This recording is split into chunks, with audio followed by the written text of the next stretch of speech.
Din ba tadi ko ila coba ni ba Eugene ba ila one segment banyak air yang kami election ay saka yung papadang iba lain o sundat ini tagunta ila siyem karay pati pa ibro yung kanika arpusaw o lang constituency ila siyem karay karay by iba Eugene yang nakapati UDP na sumber Jokabon.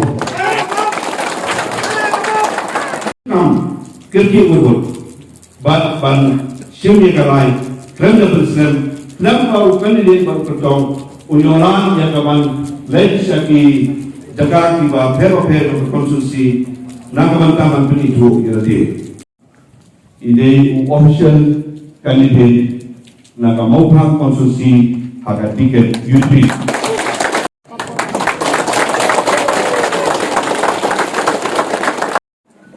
Yang baru, haipor iba lekot, balipor iba kiu. Election ke pemerintah, kan nek election ke compare, nak kiwi election baru. Yang dua ibu boleh undang kat bati Eugene. Kalau sisa ke ke ban kaban sitom hai ti ban pendak haka jingni jengok igi bubun trisno ublay brin sumalon ay ka boliti un Christian boliti haka direction bagini ublay bun ay ya ka jingjok ko badon burong ya pi ban yang konsulsi burong kuwi nagalen jong ako president Nakalian ki MLA, ki Minister, ki MDC, CM, ngay ka assurance ang nag-quality. Banginong EAP Marway, haga by-election ka pagmanta. Ngindon ka bati, tamba piha batay mo pigi, hagno balay, i-program hangno, i-jela hangno, ngin bersama. Ban penpoy rengkat ki leader jungi ku kapati ban petip jana ban ki leader ki jok kapati baru ban tanong kay ida kay dokumen bangin ay ka support ini terima kasih empat dalam kami banyak kan politics ngisikan nilai poin semadan mo iki betang papel kijing kena, kijing sak kena, buat dia bonus kirukong.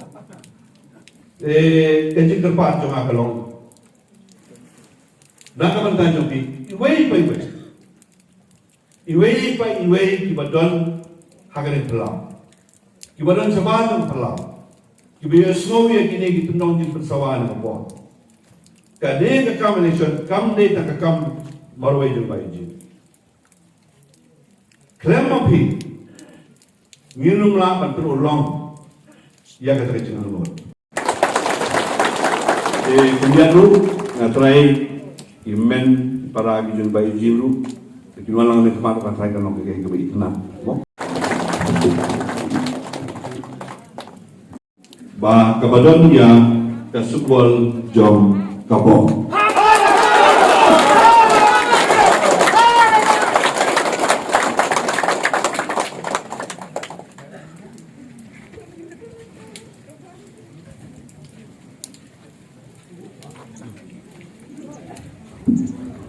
Dengan saya minta isu, dengan saya labiang, dengan jangan jika tu berdoa yang dibayuji, all the best dari Donald Kabati.